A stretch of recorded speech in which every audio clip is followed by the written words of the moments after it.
welcome back to HMR Waterfront Presents Game On Air. We're talking about the big finale between India and South Africa, and in the end, after a close game, a nail biter, we saw India lifting the World Cup after 17 years. उसी के ऊपर मज़ीद अब बात करते हैं. हमारे साथ of course हमारा panel मौजूद है who will walk us through what happened with that South African batting. You know, हमने बहुत build-up में बात की हफीज़ about इंडियाज़ बॉलिंग, उनकी कॉम्बिनेशन, कहाँ पे कुलदीप आएंगे, कहाँ पे अक्षर को वो यूज़ करेंगे, और Bumrah being Bumrah once again उन्होंने दिखाया कि वो एक प्रॉपर बैलेंस्ड कॉम्बिनेशन लेके इस वर्ल्ड कप में आया है. और पहले दिन से उन्होंने उन पिचेस की तैयारी की हुई थी जो कि टीम्स को शायद आइडिया नहीं था. गयाना में उनका सेमीफाइनल हुआ, फिर बारबाडोस में. What will you say on the Indian bowling that has been winning them game after game in this World Cup? देखिए, पूरे वर्ल्ड कप में तो वो बहुत अच्छा खेले, लेकिन जो फाइनल में एग्जीक्यूशन है, जैसे फाइनल को जीतने के लिए जो प्रेशर आपके ऊपर आता है, उसमें आपकी एग्जीक्यूशन ऑफ स्किल्स इतने हाईएस्ट लेवल पे आप लेके जाएं, तो ये स्पेशल होता है किसी भी प्लेयर की तरफ से. आप इस मैच को अगर आप देखें कि जो उनके मेन बॉलर थे जो बहुत अच्छा परफॉर्म कर रहे थे, कुलदीप यादव, उनकी परफॉर्मेंस अच्छी नहीं रही, ऑफ कलर रहा, बिल्कुल उनका एक ऑफ डे था, अच्छी जगह पे बॉल नहीं था गिर रहा. It happens to anyone. लेकिन जिस तरह रिप्लाई किया, रिवर्स स्विंग को इस्तेमाल किया तीनों फास्ट बॉलर्स ने, बुमराह ने 2 आउट किए, अर्शदीप ने 2 आउट किए, 3 आउट इसने हार्दिक पांड्या ने किए. ये फॉलो विकेट्स भी अगर हम देख लें एक बार, obviously like we all know how good he is. Like आप देखें एंगल से बॉल अंदर आया, लेकिन हल्का सा अंदर आते हुए हल्का सा जो स्विंग हुआ अवे फ्रॉम हिम, और ये रिजा हेंड्रिक्स जो है पूरा टूर्नामेंट क्वाइट खेले.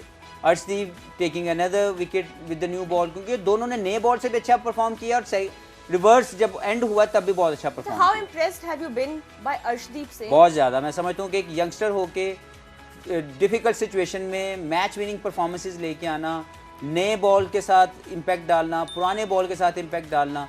और देखें तीसरा जो उनका मेन बंदा था वो हार्दिक पांड्या, जो हर एक क्रूशल गेम, क्रूशल स्टेज के ऊपर मैच जितवा था. यहाँ पे अगर ये विकेट ना ली जाए तो आप सोचें कि ये वन साइडेड अफेयर था. लेकिन वो जो बिलीफ है इनके अंदर बॉलिंग करने का, बुमराह का ये वाला ओवर सेटअप कर गया पूरे मैच को जीतने के लिए.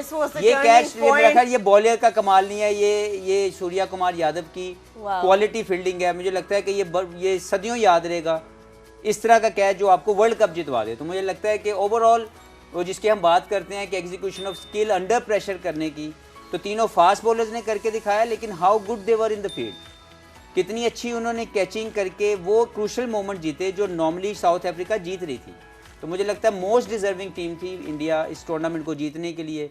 पिछले 4 साल 3 साल का प्रोसेस की बात कर रहे हैं रोहित, तमाम लोगों को क्रेडिट दे रहे हैं, खुद क्रेडिट नहीं ले रहे. This is how the leader basically react on a situation, जहाँ पे वो चाहता तो अपने लिए सब कुछ बोल सकता था, but he was talking about everyone involved in this journey. I want to talk about what he said. Shoaib, in the post match इतनी खूबसूरत बात उस मौके पे, उस स्टेज पे उन्होंने की कि लोगों को नज़र आता है कि हमने ट्रॉफी आज जीती है, लेकिन ये आज नहीं है. लोगों को नज़र नहीं आता जो बिहाइंड द सीन्स जितनी हमने मेहनत की है over the last 3-4 years to get us to this point. वो जो बिहाइंड द सीन्स मेहनत है ना शोएब, वो प्लेयर्स की लोगों को नज़र नहीं आती. रातों रात ऐसे ही नहीं वर्ल्ड कप जीत लेते. पहले यूनिस जवाब दे दें. नहीं, देखिए मेरे ख्याल से देखिए, अगर हम ये बात करें ना कि इसमें कुछ लोग शामिल होते हैं जो कि टीम बनते हैं. अच्छा, टीम में सिर्फ हम ये नहीं कह सकते कि कैप्टन होते हैं, उसके बाद उनके वाइस कैप्टन होते हैं, कुछ सीनियर्स प्लेयर्स होते हैं, और फिर मैनेजमेंट में अगर आप लकी रहें, हमारे पास भी ऐसा होता रहा कि हमारे पास भी गाय बगाए ऐसे लोग आते हैं. बॉब वुलन की हम बात करेंगे कि वो जब आए तो हम सब इकट्ठे हुए, उन्होंने हमें इकट्ठा किया, उन्होंने हमें एक्सप्रेस अपने आप को, अपने सेल्फ को करने के लिए दिया, और फिर हम इकट्ठे हो गए. तो मेरे ख्याल से जिस तरह रोहित शर्मा ने ये बात की कि नज़र तो ये वर्ल्ड कप आ रहा है, ये ट्रॉफी नज़र आ रही है, लेकिन इसके पीछे 3 से 4 साल है. तो उन्होंने जिस तरह सबको मैनेज किया, और अगर इससे पहले हम देखें तो विराट कोहली जब कैप्टन होते थे तो वो बैक करते थे रोहित शर्मा को. अब जब रोहित शर्मा कैप्टन बने तो वो विराट कोहली को बैक कर रहे हैं. और फिर जिस तरह विराट कोहली ने वो इनिंग खेली है हमारे सामने, और पूरे वर्ल्ड कप में वो ऑफ कलर नज़र आए, और एक इनिंग, और जिस तरह उनका सेंड ऑफ आज हुआ है, तो मेरे ख्याल से अमेजिंग है. तो ये देखिए, ये टीमें बनती हैं, ये सिर्फ एक कैप्टन से नहीं बनती, ये बल्कि 4-5 आपके सीनियर प्लेयर्स होते हैं. कैप्टन फ्रंट से तो लीड करते हैं, और उसके बाद कुछ मैनेजमेंट में अगर आपके पास कोई सपोर्टिंग स्टाफ में कुछ ऐसे लोग आ गए. और मुझे बड़ा अच्छा लग रहा है जब आपने देखा हो कि जो खुशी थी इनके डग आउट में, और उनकी जो सपोर्टिंग स्टाफ था उसमें एक पॉइंट है, उसमें सारे इंडियंस बैठे हुए थे, उसमें कोई बाहर का नहीं है. सबसे टॉप Fair की टीम point. खिलाते हैं, ये एक पॉइंट है। अपने लोगों को इज्जत आपको मैं और जब आ रहे हैं हेड जी। कोच सुनने में जो आ रहा है गौतम गंभीर, ही इज जी, आल्सो तो वन ऑफ आपके देयर अपने लोग हो, कैपेबल लोग हो, जो कि आपके मुल्क के हो, और जो कि अगर पाकिस्तान की टीम है तो वो अंदर से भी पाकिस्तानी हो, वो अंदर से भी इंडियन हो, अंदर से भी उस टीम के हो। तो मेरे ख्याल से ये बहुत ज़रूरी है कि इससे बहुत बहुत फ़र्क पड़ता है टीमों में। Right, while we are still talking about Sharma, Rohit Sharma, Shoaib as a captain 2022 का T20 वर्ल्ड कप सेमीफाइनल तक पहुंचे Indian team. 2023 world test championship runners up रही इंडिया, फिर 2023 ODI वर्ल्ड कप के रनर्स अप रहे, एंड फाइनली 2024 में दे हैव लिफ्टेड ट्रॉफी। बार बार उस स्टेज पे आना, हार जाना, and then finally doing it, what does it mean for Team India? And of course the two great men who are bidding farewell, three great men actually. Rohit Sharma, अभी तक official announcement नहीं आया, but we know it's his last World Cup as captain. Kohli and of course Rahul Dravid. देखो यार, हम तीनों पाकिस्तान से खेले हुए हैं, हम तीनों को एग्जैक्टली पता है बीच की बात क्या है। हफीज़ भी जानता है, यूनुस भी जानता है, मैं भी जानता हूँ। वर्ल्ड कप पता है कौन उठाता है? कौन सा कप्तान उठाता है? जो नीयत का साफ होता है, जिसके पीछे प्रोसेस होता है कि यार मेरा मुल्क जीत जाए, उसके लिए चाहे मुझे गलत तो नहीं, जो सही है वो मुझे करके छोड़ना है और मुझे उस लड़के को बैक करना है जो एक्चुअली डिजर्विंग है, फिर उसके साथ खड़ा रहता है। ऐसे ही है ना, किसी भी आदमी को जो वर्ल्ड कप वाली इज्जत होती है वो एमी चलते हुए नहीं मिल जाती। ये 3 साल वेल डिजर्व करता था Rohit Sharma. Reason being is कि उसका एक टारगेट था, एक मकसद था कि टीम इंडिया या हिंदुस्तान को एक दफ़ा वो वर्ल्ड कप जिताना चाहता है। अब उस प्रोसेस के लिए उसने विराट कोहली का साथ दिया। आप भी जानते हो वो नेचुरल ओपनर नहीं है, उसने खिलाया, उससे नहीं खेली जा रही वो गेम, उसकी है ही नहीं। उसको रन बॉल खेलना है, उसको बीच में 1-2 चौके मारने हैं, बाद में आगे स्ट्राइक रेट ठीक करने के लिए इधर उधर चलाया तो उसका स्ट्राइक रेट ठीक हो। ये उसकी नेचुरल गेम है, खिलाया। लेकिन मुझे ये बताएं कि हार्दिक पांड्या, जिसको उसने रिप्लेस किया as a captain Mumbai Indians के लिए, क्या उसने ग्रज रखी उसके लिए? हार्दिक पांड्या को गालियां पड़ी ग्राउंड के ऊपर बिकॉज ऑफ रोहित शर्मा को रिप्लेस किया मुंबई इंडियंस में। आज Rohit Sharma during the interview उसको आके यहाँ पे इतनी बड़ी केस करके गया है हार्दिक पांड्या को। क्या किए गया है, थैंक यू वेरी मच कि तूने, you have completed my dream through your bowlings. ये होता है ऐसा ही thanks giving, this what you call thanks giving. ये थैंक्स गिविंग के लिए नीतन कप्तान का होना अच्छा बहुत जरूरी होता है। अनफॉर्चुनेटली और fortunately this guy sitting next to me, Allah ने इसको 2009 की क्यों इज्जत दी? बिकॉज इसलिए बनता है। इमरान खान को 92 की इज्जत क्यों मिली? बनता था। बाद में क्यों नहीं मिली? बनता नहीं था। So all we could see is कि मैं पहले दिन से आपसे कह रहा हूं कि Rohit Sharma well deserve captain है इसकी ट्रॉफी के लिए। ये कह रहा था ना मैं आपको बार-बार, बिल्कुल कह रहे थे। मैंने आपसे कह रहा था ना इंडिया वर्ल्ड कप जीतेगी, बिल्कुल। मैं आपको कह रहा था अफगानिस्तान सेमीफाइनल करेगी, अफगानिस्तान पाकिस्तान नहीं क्वालिफाई करेगा, क्योंकि यार हम एक बिखरा स्कैटर्ड शराजा है। इस सारे शराजे को बड़ा अच्छा समाप्त किया हफीज ने, बड़े अच्छे तरीके से समझाया उन्होंने आपको कि हमारी प्रॉब्लम एक्चुअली है कहाँ, करना क्या चाहिए, होना क्या चाहिए। And then comes from the guy who I really respected and respect till the day now, because इसका मकसद सिर्फ ऑनरेबली ये होता है कि यार पाकिस्तान को फ़ायदा हो। मेरा सिर्फ ये मसला था कि मैं निशानदेही कर दूँ, निशानदेही भी 10-20 साल से कर रहे हैं। डिटीरिएशन पाकिस्तान क्रिकेट आज की नहीं है। इंडिया का वर्ल्ड कप जीतना 4 साल पहले का प्रोसेस है, बिल्कुल। ट्रॉफी का आप देख रहे हैं।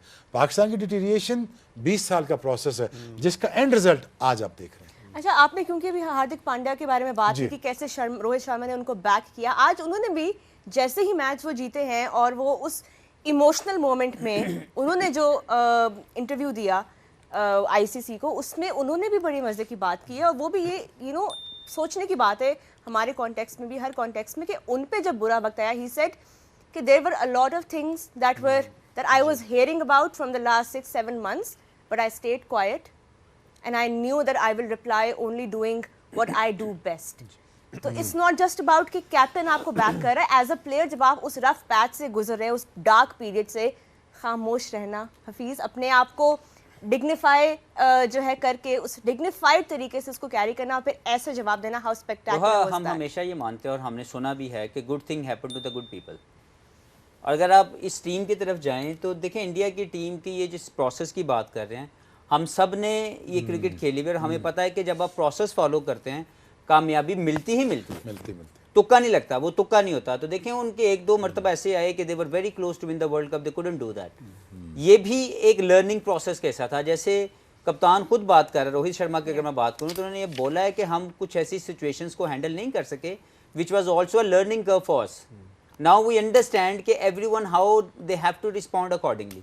और मैं ये समझता हूँ कि सारे प्रोसेस को अगर आप हार्दिक की बात करें, हमेशा जो अच्छा प्लेयर है या जो बड़ी स्टेज को के अंदर परफॉर्म करना चाहता है वो छोटे मोमेंट्स कैच नहीं करता, वो बड़ी जगह का इंतज़ार करता है। अगर आप बात कर लें कोहली की तो उसने क्वाइट रहा, उसके ऊपर काफ़ी क्रिटिसिज्म हुआ, लोगों ने उसको काफ़ी तरीके से कहा कि शायद ये he is done and dusted. देखें प्री मैच्योर है, लेकिन गौतम गंभीर की जो स्टेटमेंट थी before end of this tournament, I think that was very pre mature statement from someone who might be the next coach for India. वो ऐसी statement दे रहा है, I think that wasn't the right time. ये ख़त्म होता फिर बात करते, लेकिन ये क्वाइट मैसेज है कि जो बड़ा प्लेयर है वो उसको कैसे आपने डील करना है, that is also very important to understand. Rohit Sharma या विराट कोहली ये यंग नहीं हो जाएंगे, लेकिन वो किस लेगेसी को उन्होंने छोड़ा है that will be remembered always. तो आई थिंक कोहली का आज रिटायरमेंट देना, I think one of the I would say kind of a shut up call to everyone कि वो एक ग्रेट प्लेयर है और उसने अपने ग्रेट जोन में रहते हुए एक वर्ल्ड स्टेज को जीत के अपने मुल्क को दे के एक विनिंग मोमेंट दे के उसने अपना एग्जिट लिया इस फॉर्मेट में।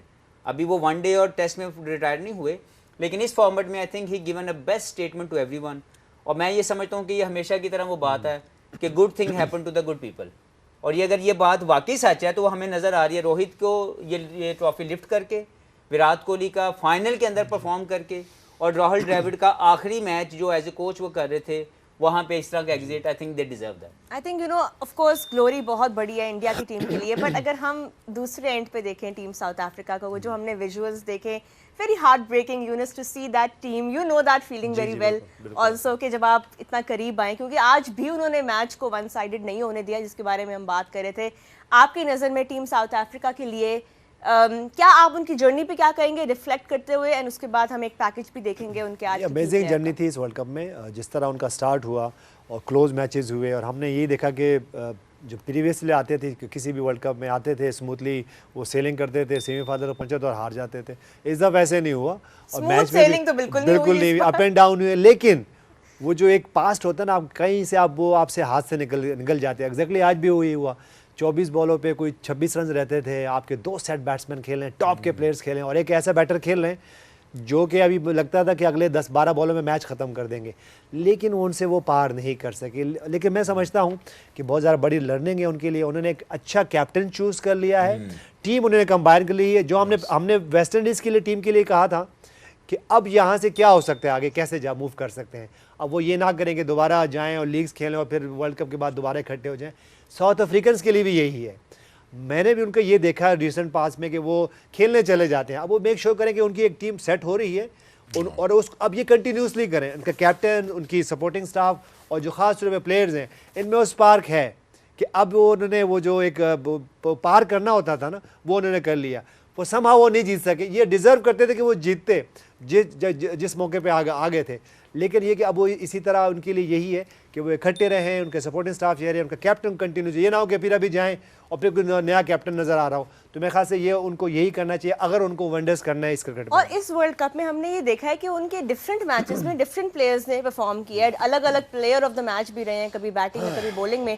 टॉप ऑर्डर में Quinton de Kock, Younis, he was the one जो ज़्यादा रिस्पॉन्सिबिलिटी शो कर रहे थे, लेकिन आज हेनरिक क्लासन ने भी कहा amazing batting. I am still here. एक झलक देखते हैं उनका आज का जो नॉक था, 52 ऑफ 27 फ्रॉम हिम। देखिए उनके जो शॉट्स हैं ना, वो उन्होंने इसको हम ठीक है पावर हिटिंग तो कहते हैं, लेकिन ये स्किलफुल पावर हिटिंग इनको कहेंगे। एक्स्ट्रा कवर पे आपको जो इस तरह छक्के मारना और फिर खड़े खड़े आप लॉन्ग ऑफ और खास तौर पर एक्स्ट्रा गोल के ऊपर छक्के लगाते हैं स्पिनर्स को, वो बड़ा अमेजिंग हो। ये कुछ शॉट्स उन्हीं वही खेल सकते हैं, क्योंकि इतनी अच्छी पावर हिटिंग हमने कम देखी है कि वो थ्रू द लाइन खड़े होते हैं और स्ट्रॉन्ग बेस बनाते हैं, और फिर वो जैसे ही थोड़ा सा बैक ऑफ लेंथ बॉल होता है वो पूरा बाउंड्री के सामने जाते हैं। तो ये दो या तीन बाउंड्रीज की और बात थी, सिर्फ ये 4-5 बॉलें थी। बिल्कुल, अगर वो 17 ओवर के पहले बॉल पे आउट यहाँ नहीं होते तो रन बॉल था उस वक्त, और दोनों सेट खेल रहे थे, और इनके आउट होने के बाद क्या हुआ कि सारा प्रेशर जो है वो अब मिलर पे रहे चला गया, और वो फिर वो स्ट्राइक पे भी नहीं रहे। इस वक्त जब ये आउट हुए हैं 151 था, और ये 17 ओवर का पहला बॉल हुआ। Runner ball था, they still had 6 wickets in hand. But Shoaib, what will you say on South Africa's journey in this World Cup, coming so close once again? A tough journey. Final हारना easy नहीं होता, but you know what they say is the smooth sea never makes a good sailors, right? तो been a rough final for them. I hope जिस तरह यूनुस ने कहा, उनके कप्तान कंटिन्यूटी में रहना चाहिए, मैनेजमेंट कंटिन्यूटी में रहनी चाहिए। जेलन बहुत अच्छा कर रहे हैं। Finally, they have found a good captain. But very proud moment for Africa. और मेरी सिंपैथी उनके साथ है। लेकिन देखिए, मैच तो आपको फीफा वर्ल्ड कप याद होगा, पीटीवी नहीं दिखाया था, ये वर्ल्ड कप भी आप ही दिखा रहे हैं। 3 गोल मेसी भी कर गया, मेसी भी गोल कर गया, 3 एम्बापे भी कर गया, और यहाँ पे क्लासन भी कर गया, और रन बॉल भी नहीं है, लेकिन बच खुदा बीच में आ गया। अब उन्होंने कहा जी हमने इज्जत रोहित शर्मा को देनी है, और फैसला हो गया ऊपर से।